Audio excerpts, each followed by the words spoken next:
नमस्ते दोस्तों, मैं हूं प्रदीप कुमार। आप देख रहे हैं डिजिटल मार्केट। वीडियो शुरू करने से पहले बता दूं, ये वीडियो एक एजुकेशनल पर्पज के लिए। अगर आप स्टॉक मार्केट में कोई भी फाइनेंशियल इन्वेस्टमेंट करते हो तो अपने फाइनेंशियल एडवाइजर से सलाह जरूर लें या फिर अपनी सोच समझ के साथ ही स्टॉक मार्केट में इन्वेस्टमेंट करें।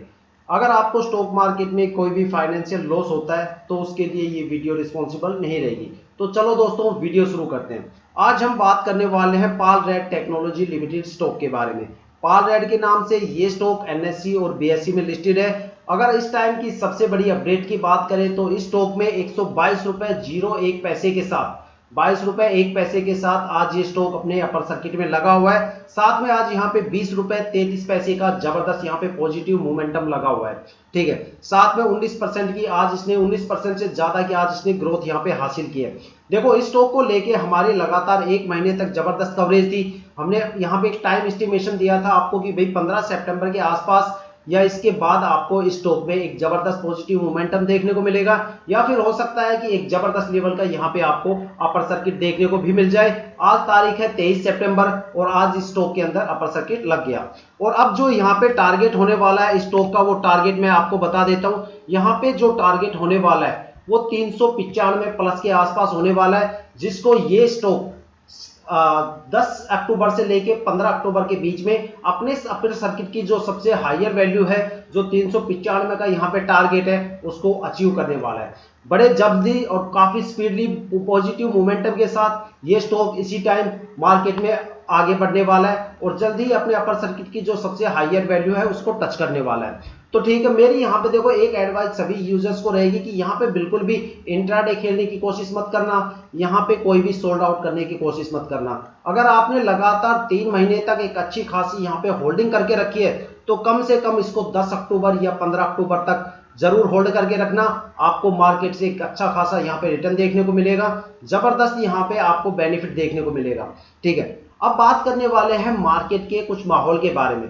देखो, मार्केट का माहौल जानना काफी जरूरी है, जिससे आप पता लगा सकते हो कि भाई पालरैड टेक्नोलॉजी के अंदर आखिर मार्केट के क्या इंपैक्ट पड़ने वाले हैं। क्या आने वाले टाइम के अंदर कहीं पे आपको इसमें फ्लक्चुएशन देखने को मिलेगा या यहाँ पे कंटिन्यू आपको अपर सर्किट देखने को मिलेगा। उसके लिए मार्केट का जानना बहुत ही जरूरी है। तो सबसे पहले मार्केट के बारे में बात करते हैं, लेकिन उससे पहले मैं स्टॉक में यहाँ आपको कुछ चीजें दिखाना चाहूंगा। देखते हैं हम लास्ट वीक की परफॉर्मेंस। देखो, यहाँ पे लास्ट वीक में मार्केट के अंदर स्टॉक में आपको एक कुछ खास परफॉर्मेंस देखने को नहीं मिल रही। ठीक है, यहीं से मार्केट का असली सिनेरियो शुरू होता है।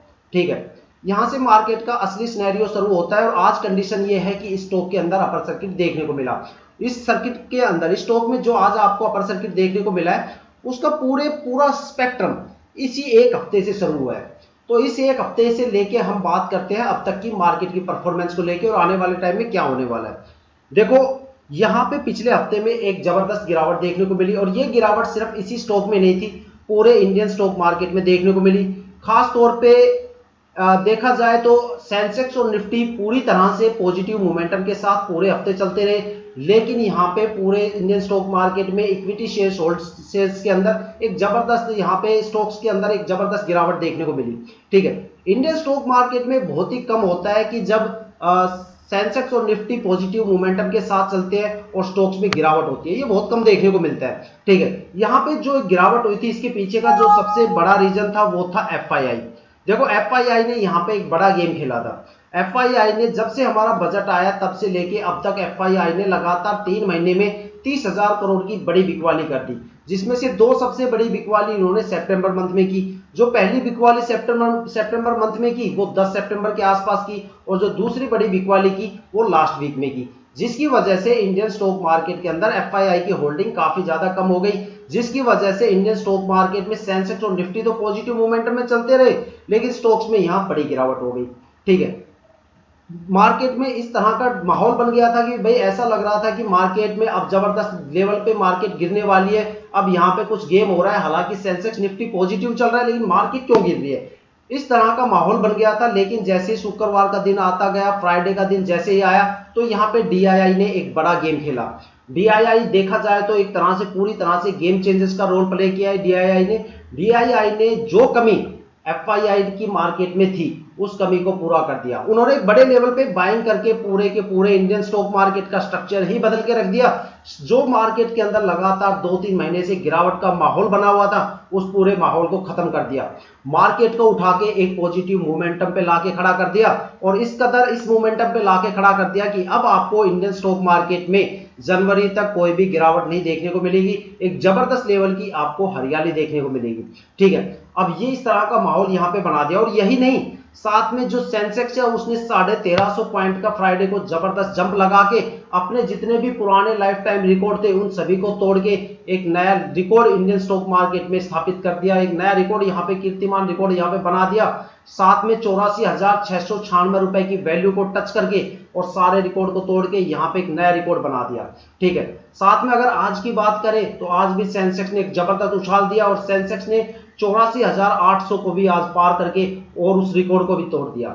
ठीक है, आप इंडियन स्टॉक मार्केट में पिछले 10-15 साल पुराने कोई भी रिकॉर्ड उठा के देख लेना, चाहे लीप ईयर के ही रिकॉर्ड उठा के क्यों ना हो, आपको एक चीज हमेशा वहां पे देखने को मिलेगी। जब जब सेंसेक्स ने 1000, 1500 या 2000 पॉजिटिव मोमेंटम के साथ अपने पुराने रिकॉर्ड को तोड़ के नया रिकॉर्ड बनाया है इंडियन स्टॉक मार्केट में, तभी अपर सर्किट की शुरुआत होती है और कम से कम 80-90% स्टॉक्स में अपर सर्किट लग जाता है। और इस बार भी कम से कम 80-90% स्टॉक्स में अपर सर्किट आपको देखने को मिलेगा। पालराइट टेक्नोलॉजी पे मैं लगातार 1 महीने से कवरेज दे रहा हूं। मैंने फ्राइडे को भी वीडियो बनाई थी, सैटरडे को भी वीडियो बनाई थी, संडे को भी वीडियो बनाई थी और ये कहा था कि इस स्टॉक में आपको अगले हफ्ते से जबरदस्त या तो पॉजिटिव मोमेंटम देखने को मिलेगा या जबरदस्त लेवल का यहाँ पे अपर सर्किट देखने को मिलेगा। और इंडियन स्टॉक मार्केट में कम से कम 80-90% स्टॉक्स में अपर सर्किट लग के रहेगा। ठीक है, ये बात मैंने लगातार 2-3 दिन से मैं कह रहा हूँ और आज कंडीशन ये है कि पालराइट टेक्नोलॉजी के अंदर अपर सर्किट लग गया। और खाली पालराइट ही नहीं है, फ्राइडे की अगर बात करें तो फ्राइडे को कम से कम 25% स्टॉक्स के अंदर अपर सर्किट लग गया और आज मंडे को कम से कम 40-50 स्टॉक ऐसे हैं जो जिसमें नए ऐसे स्टॉक है जिनमें अपर सर्किट लग गया। साथ में कम से कम 40% स्टॉक ऐसे हैं जिनमें अपर सर्किट तो लगा नहीं लेकिन अपर सर्किट की कसर भी नहीं रही, वो बिल्कुल अपने अपर सर्किट की नियर बाई वैल्यू के आसपास आके खड़े हो गए। कोई 20-30 पैसे नीचे है, कोई 10-15 पैसे नीचे है, कोई बड़ा स्टॉक है जैसे 500-700 का तो उसमें 1 या सवा रुपए के आसपास का डिफरेंस है, लेकिन वो बिल्कुल पॉजिटिव मोमेंटम के साथ बिल्कुल अपने अपर सर्किट के नियर बाय आके खड़े हो गए। यहाँ पे कुछ स्टॉक ऐसे हैं जिनमें अपर सर्किट लगने में थोड़ा सा डिले हो सकता है, जैसे यहाँ पे रेलवे के स्टॉक हो गए या फिर आईटी के स्टॉक हो गए या फिर फार्मा के सेक्टर के स्टॉक हो गए या फिर पावर सेक्टर या ग्रीन पावर सेक्टर के स्टॉक हो गए और एक केमिकल सेक्टर। ये 4-5 ऐसे सेक्टर हैं जिनके अंदर आपको यहाँ पे थोड़ी सी अपर सर्किट में थोड़ा सा डिले देखने को मिलेगा। हालांकि इस हफ्ते में उनमें भी आपको एक जबरदस्त पॉजिटिव मोमेंटम देखने को मिलेगा, लेकिन वहां पे थोड़ा सा डिले के साथ लगेगा क्योंकि उनके अंदर अभी लिक्विडिटी के कंसर्न चल रहे हैं। जैसे वो लिक्विडिटी का उसमें लिक्विडिटी का जो कंट्रोल का कंसर्न चल रहा है वो कम से कम यहाँ पे 1 या 1.5 हफ्ते का टाइम लगाएगा। 1-1.5 हफ्ते में उनमें भी आपको एक जबरदस्त लेवल का पॉजिटिव मोमेंटम देखने को मिलेगा। ठीक है, तो ये थी अब तक की सबसे बड़ी अपडेट्स। ठीक है, अब मैं बात करने वाला हूं कि भाई मार्केट के अंदर आखिर 2 महीने में ऐसा क्या घटा कि मार्केट के अंदर 2-3 महीने से स्टॉक्स के अंदर कोई खास परफॉर्मेंस नहीं थी। उसके पीछे के 2 सबसे बड़े रीजंस है, उनको जानना भी जरूरी है। देखो, उनमें जो सबसे पहला फैक्टर है वो इंटरनेशनल मार्केट को लेके, अगर खास तौर पर बात की जाए तो यूरोप के मार्केट को लेके। यूरोप की मार्केट के अंदर स्टेबिलिटी नहीं हो पा रही है, लगातार 2 महीने से लगातार वहां का मार्केट फ्लक्चुएट हो रहा है। साथ में अगर देखा जाए तो वहां पे जियोपॉलिटिकल टेंशन चल रही है। एक तरफ देखा जाए तो रशिया यूक्रेन आपस में भिड़े खड़े हैं, तो दूसरी तरफ इजराइल और उसके पड़ोसी देशों का आपस में डंडा बज रहा है। ठीक है, जिनकी वजह से जितनी भी हायर कमिश्नर कंट्रीज है या फिर जो भी कंट्रीज है वो आपस में डायरेक्ट इनडायरेक्ट रूप से वहां पे इन्वॉल्व है, जिसकी वजह से वहां की मार्केट में या तो जॉब के रिसेशन आ रहे हैं या फिर वहां के बैंक क्रैश हो रहे हैं। अगर वहां पे बात करें NYSE स्टॉक एक्सचेंज की, जो कि दुनिया का सबसे पावरफुल स्टॉक एक्सचेंज है, जब माइक्रोसॉफ्ट और गूगल जैसी कंपनियां जहां से ऑपरेट होती है, जो दम रखता है अगर वहां पे 100 पॉइंट की गिरावट हो जाए तो पूरे एशियन स्टॉक मार्केट को हिलाने का दम रखता है। वहां पे 2 सबसे बड़े क्रैश हुए थे। जो पहला क्रैश हुआ था वो 5 अगस्त के आसपास हुआ था, वहां पे जॉब रिसेशन आया, NYSE के अंदर 1000 पॉइंट की गिरावट हुई और इंडियन स्टॉक मार्केट देखते देखते 7 तारीख को 3500 पॉइंट गिर गया और फ्लैट गिरावट के साथ वहां करोड़ों रुपए इन्वेस्टर्स के अगस्त में डूब गए। ठीक है, जैसे तैसे करके मार्केट ने रिकवर किया।